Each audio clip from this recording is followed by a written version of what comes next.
At Your Instep is brought to you by Comic Town and BCW Supplies.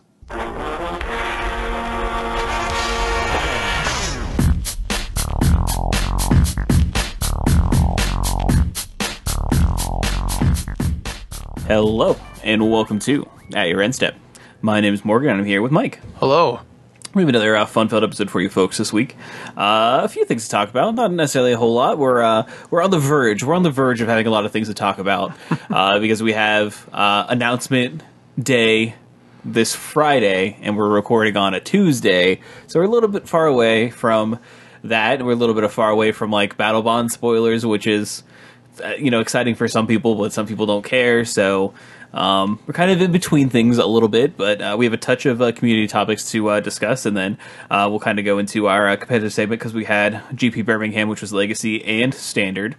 This is kind of our first big standalone Standard tournament, so there is a bit of discussion to be had about that. And then we're going to kind of wind into the wrap-up and talk about what's coming up for this weekend. So let's jump into community. And I think the biggest thing to really discuss is the changes Wizards has made to Brawl. Basically, we got some bannings and some unbannings, which are going to officially make it divergent from actually what is legal in Standard. It should say, like, I guess technically...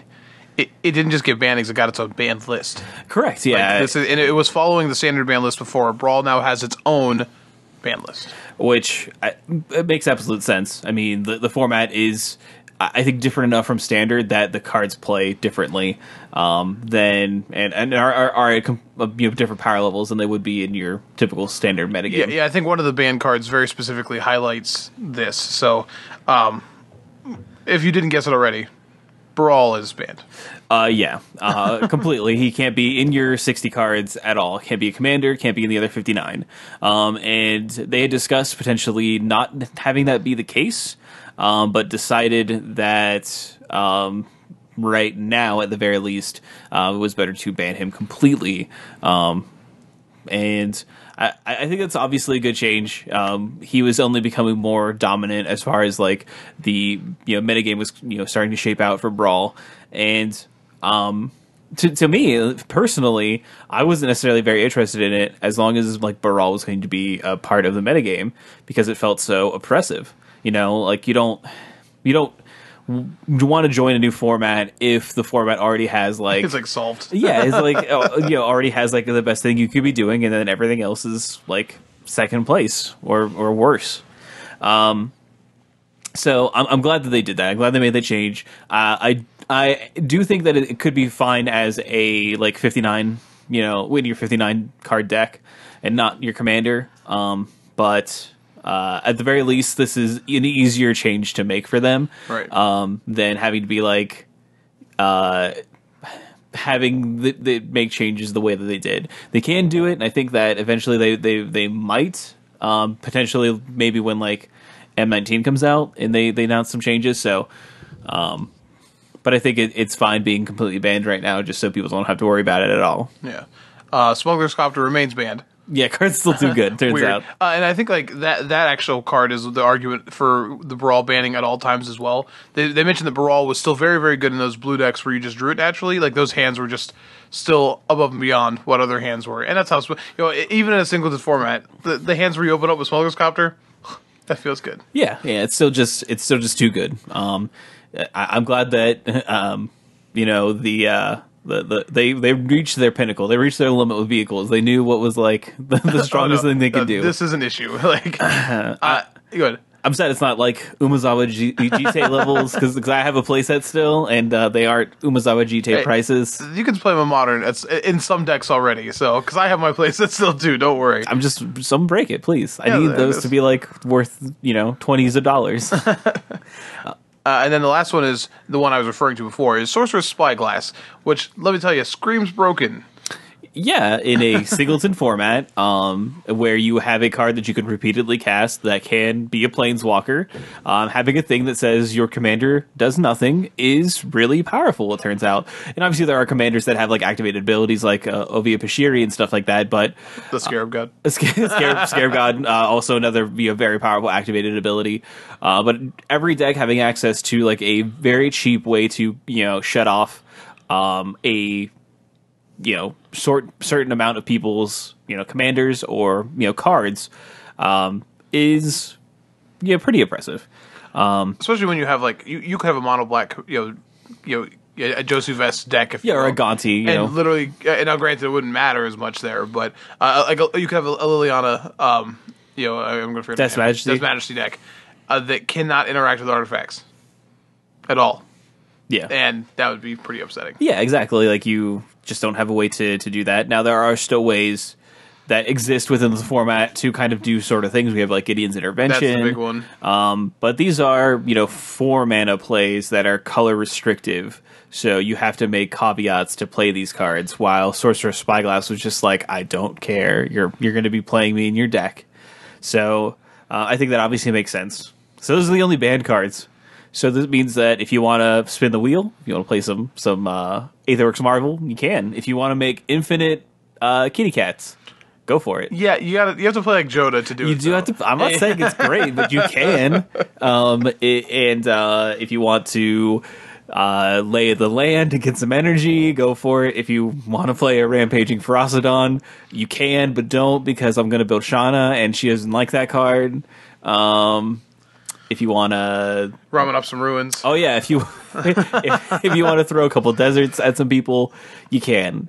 Which I think like these cards win as one of like completely makes sense. I think Rampaging Ferocidon's pretty cool to see, and then probably like the ruins, maybe there's a energy deck, like maybe there's something that you're building, and I just don't think. I don't know what kind of payoff you have as far as like being able to spin the wheel and cast something for free. But I'm glad that people can do it. I think that it's perfectly like fair in a singleton format. It's a little bit unfair in a standard format, but Tatiova Brawl decks, given that phone call, Rogue Refiner. Yeah, you know what? And like that's a cool card for like the blue-green decks to have access to. If you're playing like your Rashmi deck or your Tatiova Benthic Druid deck. So I think that's fine. I think it opens up some space.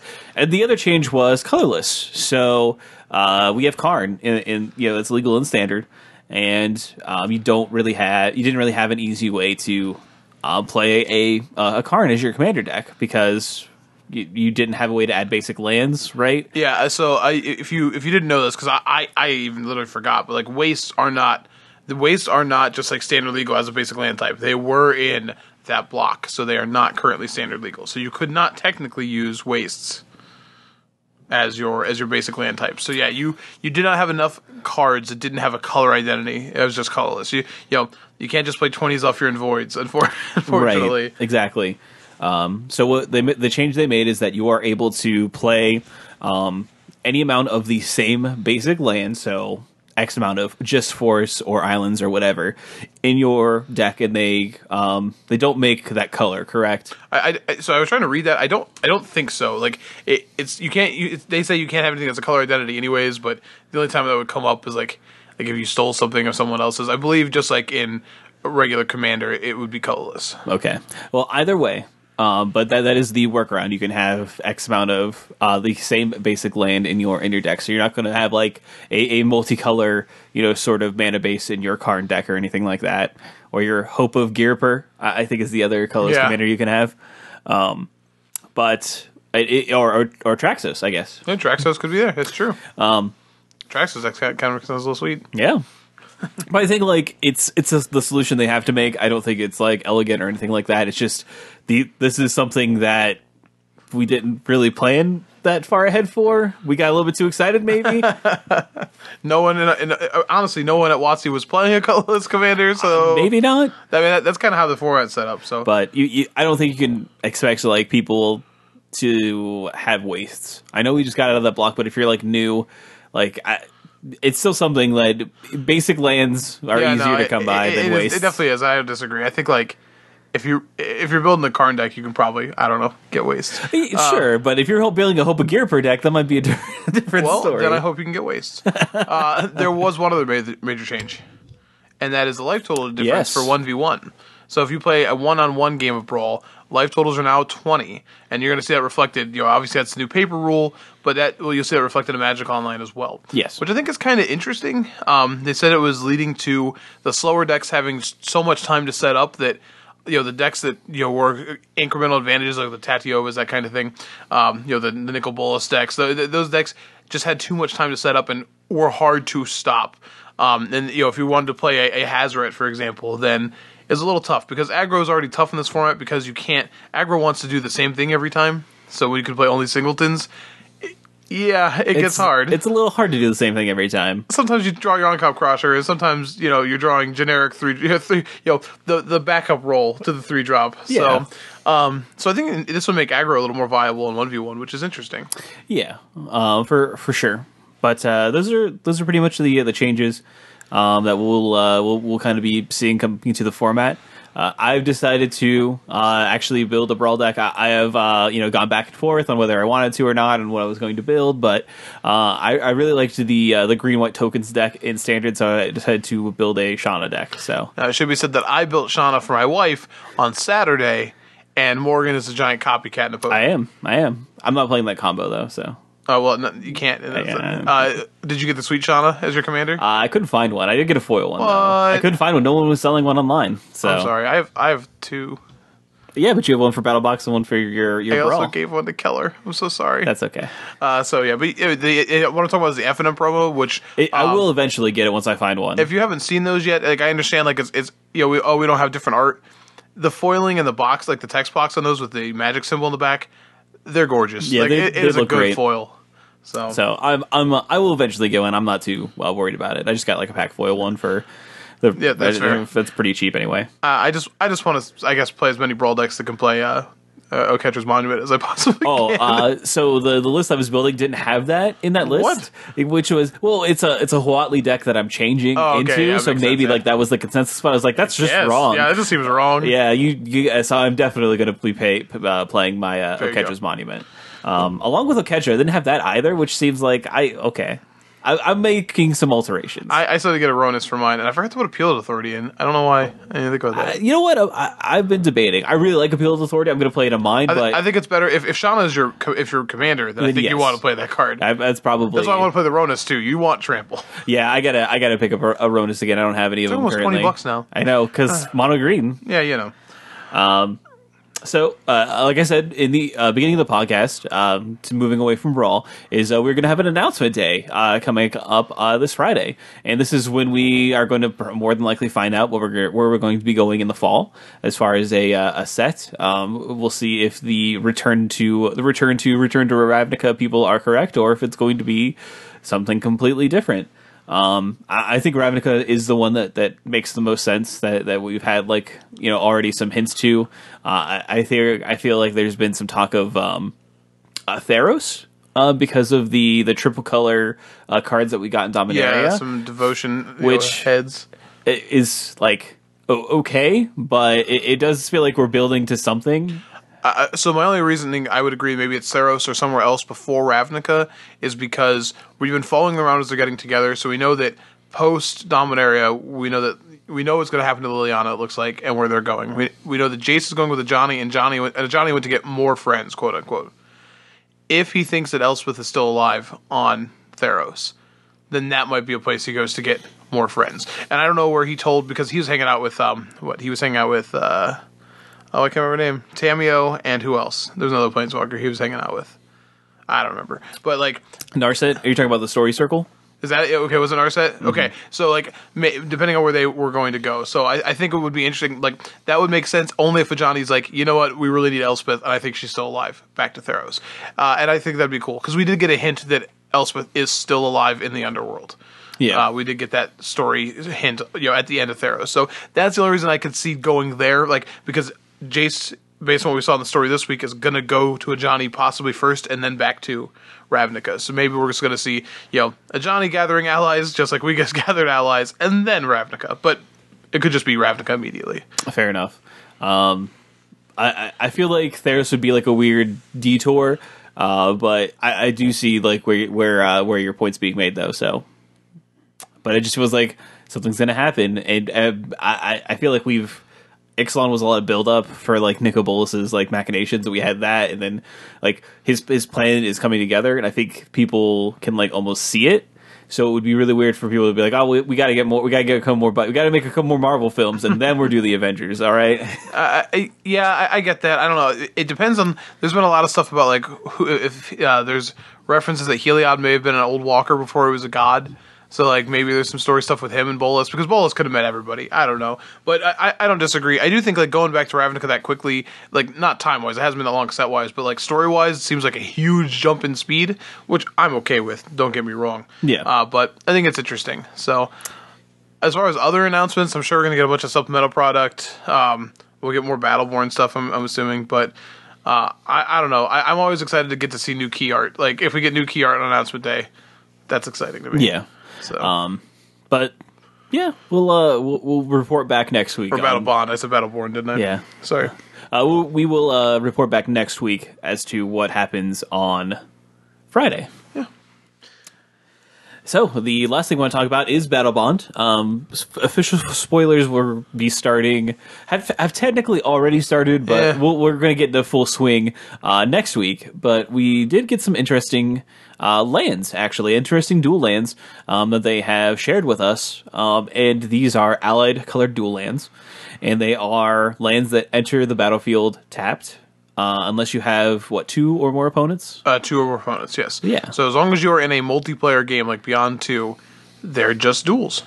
Yeah. They're not basic land types. No, you can't fetch them. But this is sort of one of the sort of the closest thing that we'll get to like allied colored like dual land reprints.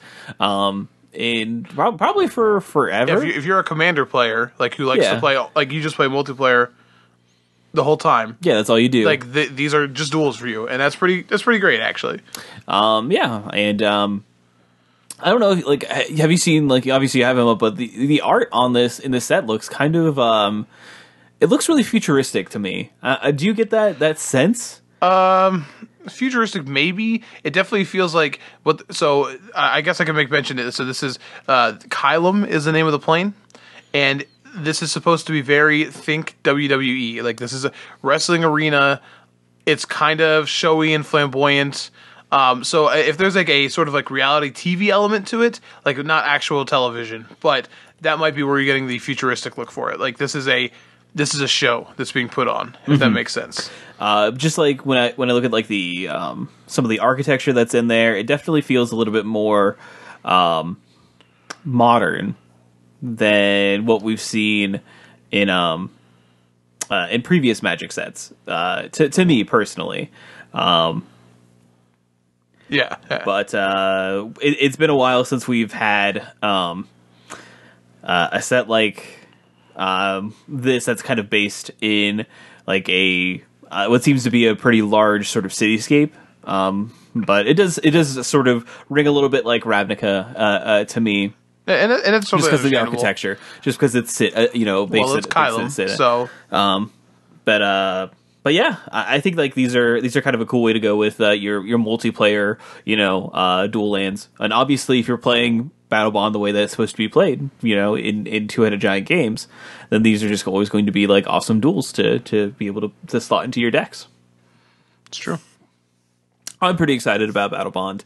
I know that this will probably be pretty cool when Gen Con rolls around. Yeah, two giant drafts. We'll have M19 by the time, because that's August. So yeah, we should have M19 if I'm not mistaken. Yes, that should be July. So you'll I hope that you'll be able to at a giant draft this and M19. Maybe not on demand. Maybe that's where it may fall short. But if they have some like planned events, this will probably be pretty cool to sit down and do. And if they have them on demand, that would be That'd be pretty nice. But I wouldn't necessarily be expecting that. Now, this does come out the weekend of Star City Games SCG Con. So that it could be something that they have going on. So that could be it could be a cool thing you could be doing by traveling up to Roanoke. So that's going to be everything for our community segment. Before we jump into competitive, I do want to give a quick shout out to Comic Town. They're going to be holding a sealed PPTQ this weekend, this Saturday, the 20th or the 19th. The 19th, Saturday. 19th. It is going to be, have a 11 p.m. player meeting, 11 a.m. player meeting, more than likely at noon start time. This is going to be sealed, so there will be, opening packs, registering pools, building decks. But this is going to be a 1K in store credit event, so you're going to be able to battle out, try to get queued for the next RPTQ, and win some store credit. And open some sweet Dominaria stuff. Yeah, that's the real best part. Sorry, registration opens at 10, players meeting at 11. Okay, because it's sealed. All right, so we're gonna move things an hour forward, or hour ahead. So make sure you take note of that in your calendars if you're planning on attending this event. I'm gonna try. I think I'm gonna try. I'm gonna go. I know you're gonna go. Yeah, I'm gonna go. I was kind of on the fence. Normally, I detest sealed PPTQs. But it's Dominaria. But it is Dominaria, so I can hope to open well and have a deck that can win a few matches of Magic. But it is Comic Town, and I want to go out and support our lovely sponsor. So hopefully Mike and I will both be out there on Saturday battling it out. So competitive. This weekend we only had a GP, but it was 2 GPs. I was going to say, it's like 2 GPs, though. They were both GP Birmingham in the UK. And the first one, which started on Friday, was Legacy. And, this is something we don't obviously get a whole lot of. It was something that a lot of people are, excited about. People like Legacy. I think it has definitely some of the most... ravenous fan base around, and I'm glad that they got to have this GP to really to enjoy basically, and it kind of it gave itself its own time. Starting on Friday, and you got to really watch like a whole day of Legacy coverage, which we don't necessarily see as much now with team events. We do see a lot more Legacy than we used to, but this was Legacy in the spotlight. It was won by Gary Campbell playing Mono Red Prison. And Gary Campbell, kind of not your typical GP champion. He was a bit of an older gentleman. Yeah, he's in his 50s, and I was trying to check to confirm, but he may be the oldest player to win a GP, which is awesome. Yeah, he's been a staple of the Scottish Magic community for 25 years. Wow. And he also, he beat Gregor Kowalski in the finals. So. Yeah, which is pretty impressive. Yeah, that is. Gregor Kowalski is, was he on Grixis Silver or Sultai Delver? Grixis Delver. Grixis Delver, not shocking. No lightning bolts. But he's definitely a name in the Magic community at large, not just the Legacy community, but playing. I think if at your end step had a Legacy deck, it'd be Mono Red Montcatcher. But this is Mono Red Prison, so it's kind of playing some of the same cards. We got some Rabble Masters. We're playing a Hazaret. You could buy a Legacy card right now. There you go. Hey, being Kiernalar is pretty cheap. There you go.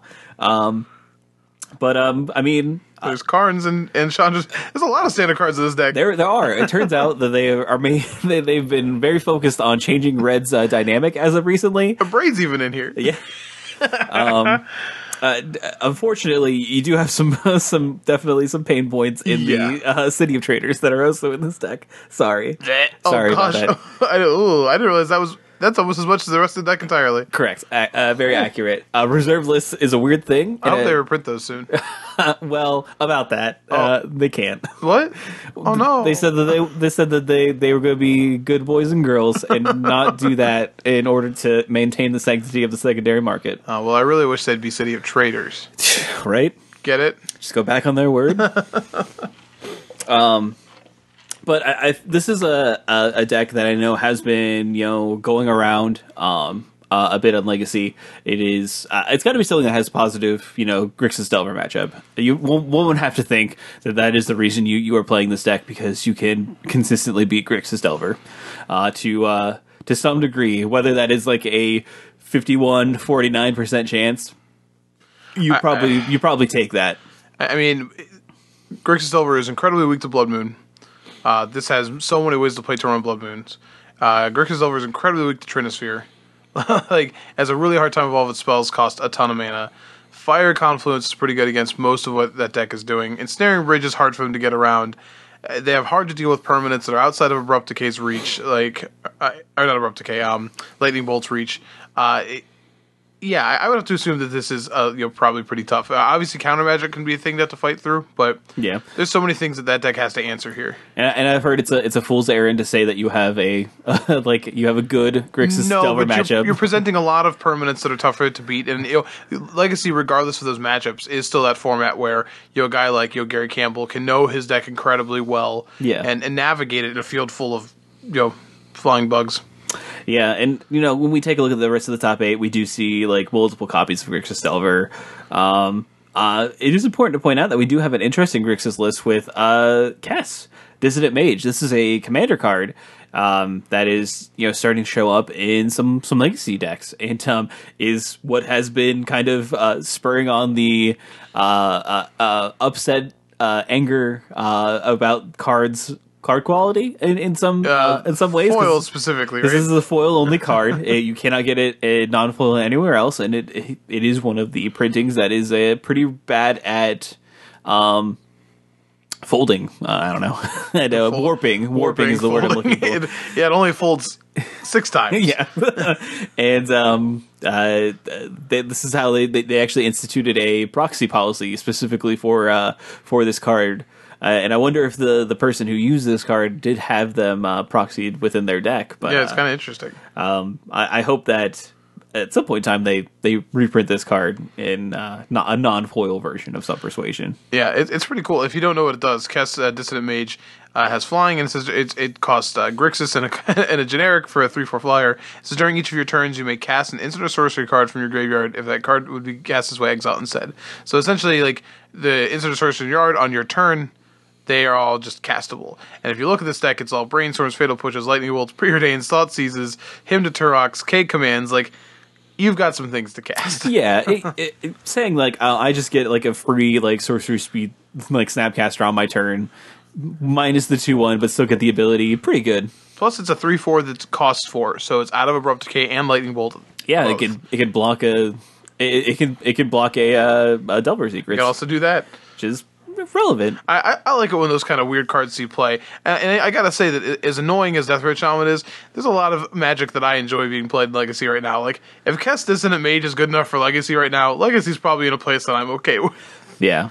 Good. The last deck that I wanted you to at least announce that was in here was Dredge. So that's still a thing that is obviously kicking around in Legacy, still much more powerful and potent than its modern brethren. But yeah, this is a deck that people really, really enjoy. Aaron Campbell being one of them, another popular podcaster in the Magic community. You seem to be making some faces at this deck. I don't know how you skip Steel Stompy to talk about Dredge. Because people like Dredge. I was getting around them. We still check pile. Okay, yeah, check pile is 4-color Leovold at this point. Yeah, it's 4-color Leovold. It just weighs a lot more Jaces. But yeah, Steel Stompy. So this is let's say you wanted to play Affinity in Modern, but you're I really want to play some straight up busted cards. You get to do that in Legacy. You get to play some straight up busted cards, Jeet's busted, but mainly your lands. Again, we have Ancient Tomb, we have City of Traders as being super powerful lands for a colorless deck. You get to have some pretty absurd starts, turn 1 Overseer, or other various amazing things that you could be doing, especially with the combination of Mox Opal being in your list as well. But this is Modern Affinity on steroids. Yeah, so this is, you say Affinity, and I agree with it. It is forgoing things like cranial plating, for example, and is trading those things in for like Thorn of Amethyst and Chalice of the Void. This is kind of, somebody took as you mentioned, Affinity and the Eldrazi, like the colorless Eldrazi aggro deck, and just like hit them together with a hammer. It just kept hitting them until a deck came out. Yeah, they monster mashed them. But I think it's kind of interesting that you have this. I when you look at a deck that that has things like Phyrexian Metamorph and Steel Overseer in the same deck, and it's not actually from Standard a few years ago. It's kind of interesting. So, also this deck has Karn. Karn in the sideboard, because Karn is everywhere. When we move into Standard, you will truly see that Karn is everywhere. Karn won the Legacy GP. Yeah. And Karn also got... Did it win? Yeah, it did win. It's in the sideboard, right? It won the Standard GP too, so... Uh-oh. Karn real good. Karn really earning its price point at this point in time, so... Which is, I think, as of today, Star City was sold out at $65. Yeah, so creeping up to that 70... Creeping up to, like... Jace the Mind Sculptor standard prices. I mean, when he was in Standard, we're almost at Jace Vryn's Prodigy standard prices. Sure, so, all right. We should let's use that as our first checkpoint. It's probably safer. But that was Legacy. Was there anything else you want to talk about? We're not a Legacy expert. No, I think it's cool that, like I said, you saw Check Pile, but Check Pile really is 4-color Leovold. I will say there's a lot of mirror matches there, and man, they play a lot of Jaces and a lot of Leovolds, and those are some awkward permanents to have across from each other on the table. Like, all right, you have Leovold. All right, but I want to cast this Jace, but I can't bounce your Leovold. You draw a card. I don't like any of this. So it seems a little awkward, but nothing else too crazy here. But I can't believe you. Oh, there's Dredge. Steel Stompy was right there. I got to it. We were going to talk about it. We're going to ignore it. Let me take one more look at a card or at a deck. This food chain here. There's food chain in the top 16. Does it have my Goblin friend? Come on, show me. No goblins. Okay, I don't care. I just don't know if Squee's gonna do it. Looking for Squee? Yeah, he's probably the third on the list of the cards that can do that now, though. So yeah, very true. All right, Standard. Let's talk about it. Yeah, so Standard was the Saturday Sunday event that they broadcast, and it was won by Simon Nielsen playing Red Black Aggro, defeating Leo Lahonen playing no win condition Blue White Control. So. Red Black Aggro was the deck of the weekend. It was overwhelmingly in the top 8. It was 6 out of the 8 decks. It was also everywhere in the top 32 lists when we look at it. But I kind of wanted to look at this Blue White Control list first because I feel like Red Black definitely was the winner of the tournament, was the majority deck of the tournament, but I think like this version of Blue White Control got a lot of people talking. Okay, that's fair. We'll go back to Red Black Aggro. That's fine. So this in many ways does look like the Rudy Brisca Blue White Control that we sold from Star City Games. But we are seeing a sort of a change in it. I don't want to say an evolution. I don't know if this is going to be like the way that the I certainly hope this is not the way it's going. The way the Blue White deck goes going forward. But we don't see any Torrential Gearhulks. We instead see 4 Teferi's going up from 3 in most lists to 4. And your main win condition in these lists being recycling your Teferis and waiting until your opponent concedes. Either if you have a Teferi emblem out by exiling all their permanents, or by milling them out by you never being able to lose via that method, pretty much. But everything else is sort of more of the same. We see all the sort of list of counterspells: Essence Scatter, Disallows. We see Settle the Wreckage, Fumigates, Commit to Memories. But this time we do see Syncopates slotting in over things like maybe like main deck negates. We've seen from some lists. Also in the land section, we don't see any Ipnu Rivulets, which I think is it's a little weird. In my opinion, maybe you just don't want the damage. No, you never want the chance of damage in this deck. Yeah, you want to make sure that you are hitting. This is a 27 land deck. You want to hit every single land drop. Yes, and then you never want to have an issue with it ever. If you look here, literally you have blink of an eye technically is double blue most of the time. Pull from the Brawl double blue, disallowed double blue. Like you're using double blue early on with your whites. You do not want. You don't want it. Yeah, I don't. I definitely don't disagree with that. Even though with this deck, it probably would speed up the clock a little bit. Yeah, here's the thing: if you're already going to win that way, you don't need to speed up the clock. Yeah, this deck wants to win that way game one. Yeah, and then it wants to win that way game one. Like if you look, it has like the history of Benalia's in the sideboard, so it has a way to either be defensive with it or try and add a little bit of aggressive in a mirror match. Yeah. But this deck is trying to win game one. Yeah, that's what it is. I mean, if you are playing a game where your actual win condition, and I think I want to be clear, if you didn't understand what Morgan was saying, like his win condition is using Teferi to bounce itself. Like if you don't understand, like it's putting the Teferi back in his library so he can never mill out. That is his actual win condition. Like he has a getting into the trials. He's not attacking for 4 most of the time with it. This is miserable. I always am like, these are fine decks to have. If you're sitting at home going, this is my kind of deck, please be honest with yourself and decide that you can really play this deck or not. I don't mean that in any sort of insulting fashion. I'm saying I don't have the patience for it. I'm not going to be this person. And if you don't have the patience for it, don't be that person. Yeah, it is something that if you were playing this deck, like the onus is on you to play deftly. Yes. And to make sure that your opponents do not feel that you are in any way, shape, or form trying to, stall or delay the game. Well, I mean, not just that. Like, if you lose game one, like it is really hard to win a match with this. Yeah, you have to pick up the pace for sure. Honestly, like kudos to him. Like that is an exhausting tournament.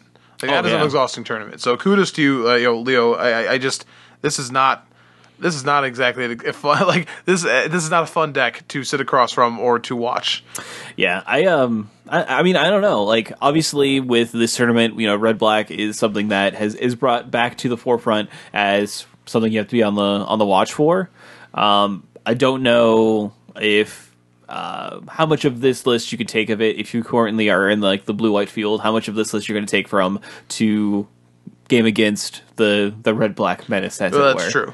I don't know if this is like just the build you have to be able to have game against it or not, or if you can be the Torrential Gear Hulk sort of version of the deck. I definitely like I will say this is as frustrating as lists like that can be to see sometimes, just because like that is such an awkward way to play. I do think cutting the Torrential Gear Hulks is a great idea. Torrential Gear Hulk is not that great in the blue white deck. So much of your removal is enchantment based. Your threats are planeswalkers. You don't have those early removal spells that are so critical. Like you have Settle, which is, don't get me wrong, Flash back a Settle is great, but those key turns where like blue black or Grixis could play a Gearhulk to like harness lightning or fatal push something, or if Vraska's contempt something, while getting a blocker, you don't get to do that. Like you there's no you can't do it. Fumigate can't do anything. All it does is build choke points in your game that. The easiest way to exploit the blue-white decks, even when they were approach decks, was to choke them on turn 4 when they desperately want to play Glimmer, and choke them on turn 6 when they are trying to go into Gear Hulks. Like if that's where you save your interaction for, then those matches become a lot easier to play. By taking out the Gear Hulks, right? Like your opponent's still going to play like turn 6 is that disruption turn, because I guarantee everyone playing against this deck still thought he had Gear Hulks, at least all through day 1, still thought he had Gear Hulks and played like he did. I guarantee he got some crazy good turns in a critical point in the game that allowed him to turn the corner because of that alone. So cutting those is a genius move. Like this deck is beautiful, don't get me wrong. I think it's a lot tougher to play without Gear Hulks, because Gear Hulks are an easy way to, okay, I have these counter spells, I can attack you for 20 and that 5. But I think that you forget how tough it is to have. Gear Hulk is great when you have 6 mana. It is so tough to have that card in your hand as a control deck that just wants to hit land drops, wants its spells to be castable, and Gear Hulk just isn't for so long. So I think we've gotten accustomed to Gear Hulk being so good, and it is. Torrential Gear Hulk is an amazing Magic card, but we forget sometimes there's a real cost to playing it. And when you have decks on the other side that can easily, especially in the mirror, when you just get Essence scattered, like. Yeah, it feels bad. So it makes just a ton of sense to cut it, and I think obviously served him very well. For sure. So moving on from that, let's talk about Red Black Aggro. Let's talk about the menace, the real deal here in those here at the room. And when we take a look at this list, it is.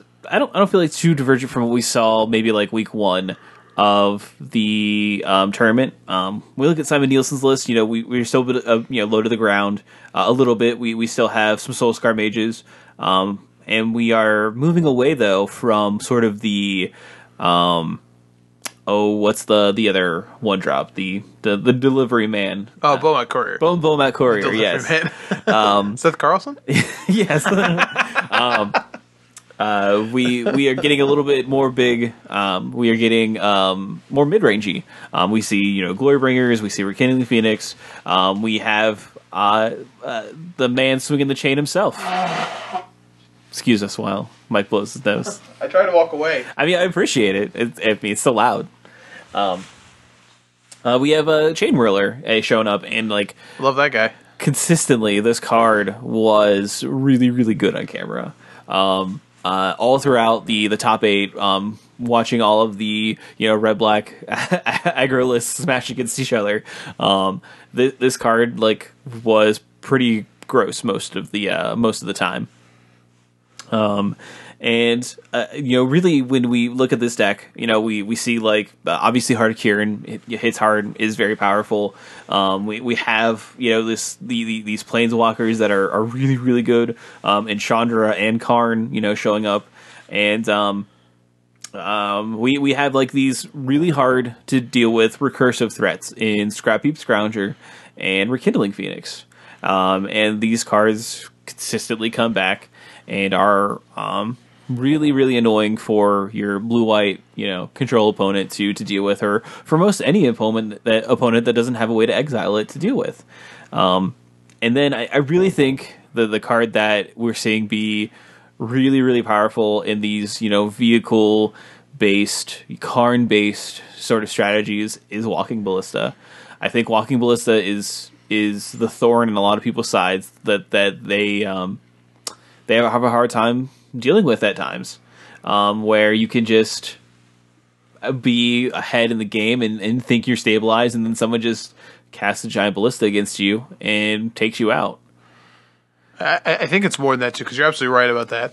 I think I mentioned last week a little bit how surprised I was to see that Land of Royals hasn't really done more for the format. Like there's a couple decks still running it. Obviously, we have Constrictor in this top 16, and also the mono green aggro deck, but Ballista is also a reason for that as well, because your opponents have even decks that shouldn't have access to such easy, like, we have Spray or Fatal Push, those sorts of things. Like, every deck can do this. The white-black decks can do it even when they don't have the push, because they have this. The red-black deck can do it without spending that kind of spell, or it scales.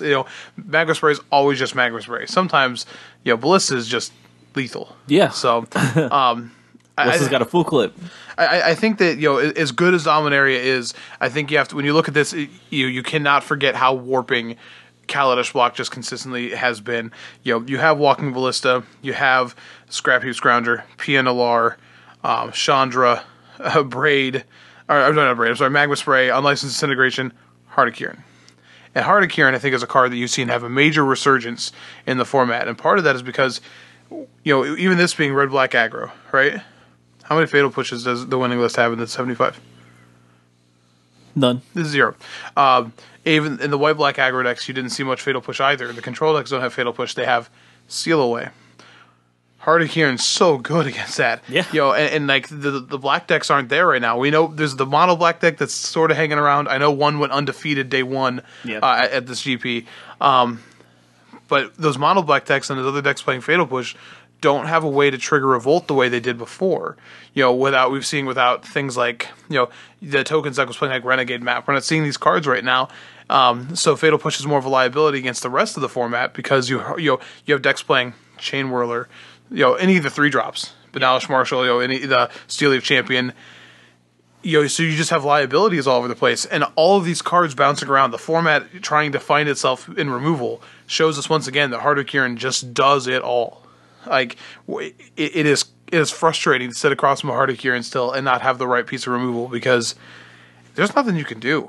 Yeah, you're just going to take 4 a bunch and not be really happy about it. And all of their cards just work so well with them. Not just the card, because the card obviously does, but just so many of these cards work perfectly with it. And Goblin Chain Whirler is one of them. Yeah. Because Goblin Chain Whirler comes down and clears a board especially with Walking Ballista, where it can fire off and pick off the rest of the board. Yeah. Oh, and then still cruise your Hardikiran. Right. I mean, like when you look at decks that used to exist, like Grixis Energy, Chain Whirler, like you used to be able to sit behind your Thopter tokens. You used to be able to sit behind your Thopter tokens.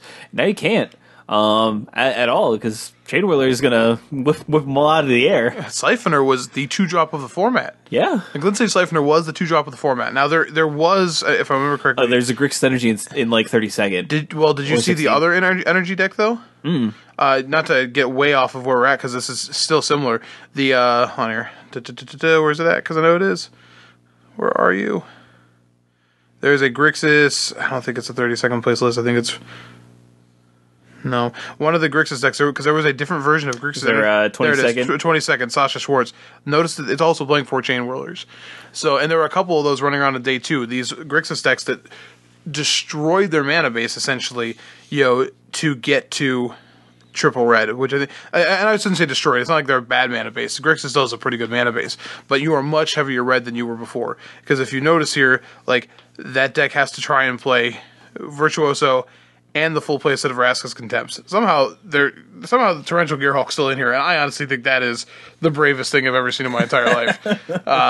But so like those decks to try and shift into anything that still resembles what they were is now adopting Chain Whirler. So I think that tells you how good that card is too, and how just the format kind of demands it a little bit. So these red-black decks I think are pretty scary. They really are, and I think. Traditionally, when red-black decks go more mid-rangey, that's good for the control deck, right? Yeah.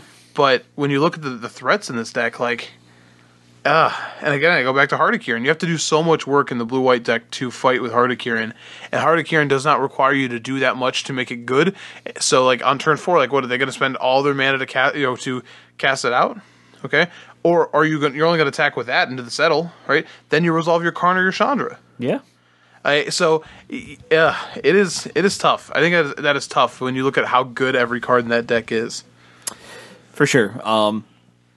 As someone who really likes playing blue-white, I look at this deck and it does, like, it's a quandary. It's like, how do you fight everything that this deck is doing, because it feels like it's doing everything so well. Its threats are so recursive that those are hard to deal with. They all crew that is hard to deal with, Threat and Hardikiran, and then you have to deal with their planeswalkers that are just gonna like destroy you if you let them have a couple turns with them. So there's so many fronts as a control player that you have to work with and deal with for this one deck. It's so hard. It feels like you need a billion sideboard cards, and then you just dilute your actual deck, and then those sideboard cards are still relatively narrow within what that deck is doing. Well, I think the nice thing about that, though, is if you look at the red-black aggro deck, and you look at the way our metagame has formed, how we've had different top decks each week, when you look at that deck and you say, okay, well, Fatal Push is good here, Magma Spray is really good here, Vraska's Contempt is really good here, Abrade is really good here, Grixis Control could come back, blue-black, with a splash could come back. So now you can start seeing another control deck sort of vie for some more metagame share. I mean, this is the first time we even, like, I mentioned the 22nd place Grixis list, the Scarab God sort of rearing its head, being like, hey, I'm still here. Like, yeah, don't you forget. I mean, like, you could theoretically, like you said, whether it's just blue-black or, like, blue-black splash red, like, you could see, like, that removal suite come into play a little bit more against this particular field. And then if, blue-white takes a downswing, then you might see blue-black or Grixis have more strength in the metagame. Right. Exactly. Would you want to quickly mention Black-Green Constrictor making a top 8? Obviously, we should talk about the other deck. The other deck that managed a top 8. Piloted by Itene Busong. I'm gonna guess. And this is your typical snake deck. Snake deck. Snape deck. Yeah, it's all about potions. It's all about potions. But we're really leaning on a Winding Constrictor to allow us to have some pretty busted things happen with our creatures. I do like Thrashing Barontodon as a 4 of. That's just a good, a 3/4 for 3 is a pretty good rate for a creature, especially when you're playing Llanowar Elves, and it kills Hardikiran. And that's super important. It kills Hardikiran, and it also interacts really favorably with the white enchantment removal. Yeah. Like, it is definitely, a card that stock is, we knew it was going to be good, but it didn't see a lot of play initially, and it just keeps getting better and better. I think this is an interesting build only because of how few spells it opts to play. Like, 1 Fatal Push, 1 Blossoming Defense, 2 Vraska's Contempt, 4 Adventurous Impulse, and almost 30 creatures. So this deck is like leaning heavily on Adventurous Impulse and how good its creatures are. Which I think is cool, especially when you look at the red-black decks where, you can just sort of overpower what red-black's doing a little bit, but does not mesh very well with the blue-white decks. Right. Like, that does not play super well into, like, Settle, because outside of Ballista, you don't have a lot of creatures that can do anything, outside of that. We do see Siphoner, which is good, but that's a little tough, I think. But I think it's a cool way to build it, with, very few spells, and just Adventurous Impulse is a card that, we were kind of iffy on, and it's really shown it can do some work. Obviously, if you're going to play that card, then you're going to have to lean more into creatures. In the first absolutely. Place. And I feel that even though it is kind of what they're doing, I think this is still another interesting alternative that you can kind of jump into and play if you so choose. I think a theme that kind of keeps returning as far as the metagame is we still see these challenger decks still being kind of right. Yeah. Which is really weird. Like it's not Mardu, it's red black vehicles, but still most of the cards that are in that list that deck you could buy are still being played. And then you have blue white, again, it's a little bit different. And then the black green constrictor list, like what you could buy in that deck box is really close to what we see play here. How many ballistas were in that deck? I don't think there's any ballistas in that deck. That is so wrong. I don't think there's any ballistas. That doesn't make any sense. I might be wrong. I'm going to have to look it up, but that makes me so upset. I mean, a playset of ballistas is almost $100. No, I know. I like, why wouldn't it have one? Like, you're telling me it might have one. We're telling me we get all the Hazarets and Chandras in the world. Oh my gosh. Like, we can get both of those in the deck, but we can't get... There's one. There's one walking Oh my ballista. gosh. 'Cause I know that card's like $25 now. Like, that's like... So, the most ridiculous thing is, like, you could still go out and find the Counter Surge deck. Like, you can go out and buy this deck places. I'm very certain. So, you could literally, like, almost just go out and... Go to Target, use a coupon. Yeah, go out and buy these and just, like, buy your walking ballistas and get a bunch of other cards that are still valuable within the metagame. So that's a thing that you can go out and do. But I do also want to note that in general, mono red not good. No, it seems to have fallen out. Decks want to play the Chain Whirler and then ignore the rest. Yeah, they don't want to work. They just want to swing on the chain all day. All I can ever think of is Kung Pao swinging a chain. Yeah, I know. I just want chain whirlers and get them all, altered into Betty. It's so good. Is that his stomach plug over there? If you haven't seen Kung Pao, do yourself a favor, rent it, watch this via some means. It's a very, very dumb. Oh, it's so stupid. Very, very stupid. But you'll laugh. Just turn off your brain and just laugh a little bit. And if not, you know what? We wasted your time, and that's okay. Yeah, that's okay too, and your money too. Even better. Oh man, looking at this, that deck has 3 Dream Stealers. Good thing we got those in there. Yeah, I mean, come on, couldn't leave home without them. And 0 Vraska's Contempts too. That's the best. Yeah. I know they weren't really putting Ixalan cards in there, so that makes sense. But there was a blue-black mid-range list that was in 27th place. I just saw. And this was more of the not walking ballista, but the Scarab God sort of value deck, where you could bring back walking ballista, but it was sort of like a pseudo Godfarer's Gift without the Godfarer's Gift. You had a lot of good cards that were just good to bring back with the Scarab God. We see that Karn is also seeing play in this sort of list as well. Liliana's good here too. Death Majesty. Oh, for sure. I think Karn is also interesting when you look at cards like Vraska's Contempt and the way the damage rule now works. Like, for example, like Unlicensed Disintegration is a card that saw so much play this weekend, no longer takes out Planeswalkers. And I think that's such a big deal, even for those decks in mirror matches. So when you look at decks that won't need to, they want to be able to interact with Karn. I think you're seeing in decks where you have 2 Planeswalkers, Karn is making some of these other Planeswalkers that weren't seeing a ton of play better. Now, Chandra was seeing a ton of play, don't get me wrong. But like, Liliana Death's Majesty was good, and it was always that spicy one of. But now you can probably commit a few more resources to it because you have Karn to go ahead of it. And like, okay, which one of these do you want to interact with? Which one of these high loyalty Planeswalkers are you going to go after first? Yeah, and right? I think we saw like this benefit like Gideon as well. Gideon was one of those Planeswalkers that was it was 3 mana, like it was going to see play at some point in time, whether it was in Standard, but it caught on first in Modern, and now we see this shift, this change, kind of reinforce the power of that card, alongside things like Teferi, right, or Karn, but yeah. I mean, there's just a lot of red black. That is the deck of the weekend. We have 1 copy of white black in the top 32. Yeah, we have. Sorry, 2. There's a couple 2 or copies. 3. There's a couple at 28th and 30th. So. Blue red gift is still something down hanging here. Around. We still have Torrential Gear Hulk builds, a blue white control also showing up, and then mono green Stompy as another alternative to decks that are kind of doing 12th place mono green, 13th place mono red. We're doing it, guys. There we go. We're getting it done. Yeah, I think the mono green deck is still cool, but like. I just am not excited about where it sits in the metagame. I think that it gets to play Heart of Kieran, which is definitely its biggest bonus, and it gets to do the most impressive things with Llanowar Elves. But, like, I don't know. As it stands right now, the way the format looks, every time my opponent plays Merfolk Branchwalker, then I go, I don't know. Now, I will say, I did lose this deck at FNM because Galta came down on turn 4. That's very real. You can. That's very good. You can keep doing that. And if you want to play 12/12s, then by all means keep playing this Galta deck. is a very scary Magic card. But I mean, I think this deck's very appealing just because of how straightforward it is. Just a lot of green creatures. You still get, as I mentioned before, really cool sideboard cards. We see this one playing the Black Splash again, so we have cards like Hour of Glory as a way to deal with some hard to deal with creatures, Vicious Offering, and Vraska. Mm-hmm.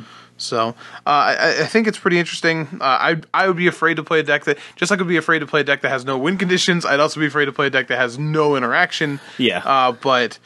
In Blossoming Defense, I guess, is interaction of some kind, but yeah, I know this deck is pretty appealing to people. So, this also has a Scrap Heap Scrounger. Yeah. So, again, like I know a lot of people are like immediately upset. I read some stuff on Twitter about 6 of the same deck in in top 8, but again, we haven't seen the online Magic. The Magic Online metagame is pretty diverse at the moment. We've seen different decks be very, very good each week. We've had a Standard tournament. I think this is just a metagame, and I think that's cool.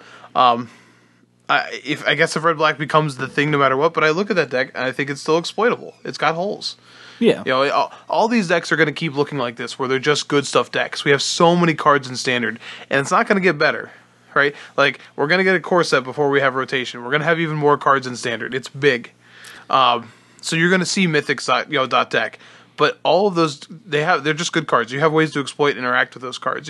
Heart of Kieran has been very, very good at least 2 different times before this, and then it's been very, very bad. Yeah.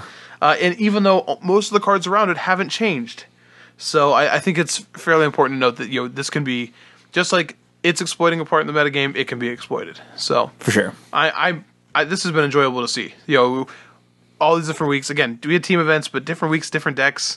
Different cards seeing play. There's some consistencies in like Heart of Kieran, but again, you're just exploiting the hole in the blue white deck. Like this, This is how you metagame and play a deck. So yeah, I think I'm pretty happy with what I'm seeing. Me too. I do hope that the metagame continues to evolve and people push and can find what's next. What's the deck to beat and try our suggestions. See if like a blue black base sort of deck can really succeed against the red black menace. But I feel like there's still a lot of exploration to do in this metagame. So continue to do so, and we'll be able to see kind of what happens in the future, and especially with the Pro Tour coming up, I'm excited to see what the pros do with the current format. Yeah, I have not looked forward to a Pro Tour like this in a long time. Like we talked last week about how we want to watch, or 2 weeks ago, whatever, how we want to watch the draft, and I want to see what Standard is, and I just am really pumped. So yeah, me too. So that's it for competitive. Let's talk about what's coming up this weekend. So we have GP Toronto, which is going to be team trios. So that'll be definitely fun to watch, check out. We also have Star City Games Louisville, which is going to be modern.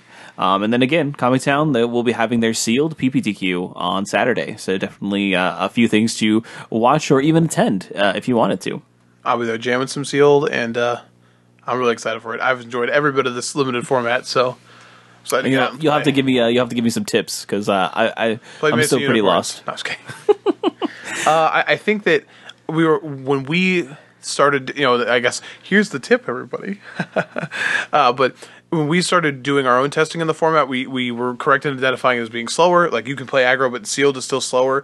But I think as I've drafted more and more, and like the drafts being what they are, like obviously you can tailor a little bit more in that. But I think we barely scratched the surface with how you can be in deck building. Like, we built my wife's deck for the GP. We started off pretty conservative, and I think we could have done even more with it. I've been impressed with how much more you can do splashing wise and stretching your mana base wise the way this format operates. And I think that, like, you've got to take take the training wheels off a little bit in it. I think we were both sort of guilty of just being a little conservative with our pools, and I think that is the direction you got to go. Is be like, you can do some things in this format that you may not have thought you could. Fair enough. So, all right. Well, that's going to be it for us this week. If you want, you can reach out to us on Twitter. It's just Your End Step, and when you add us, it's at Your End Step. We also have a Facebook account. You can just do a quick search for at Your End Step on Facebook, or email us. Our email address is atyourendstep@facebook.com. If you're downloading us via iTunes, feel free to give us a review or a rating. It really helps with our visibility and gets new listeners to the show. When you're listening to us via MTG Cast, feel free to listen to some of the other great offerings that service has in regards to MTG podcasts. We also have a Patreon. If you want to contribute to our show financially and become a patron of the show, you can do so. Our Patreon is patreon.com/atyourendstep. And a thank you to all of our patrons that contribute each show. We really appreciate it, and you help keep the lights on. But that's going to be everything for us this week. Again, check out our sponsors, Comic Town and BCW Supplies. And make sure to come to the Comic Town PPTQ this weekend if you are local. But thanks so much for your time, and you have a great one. Bye.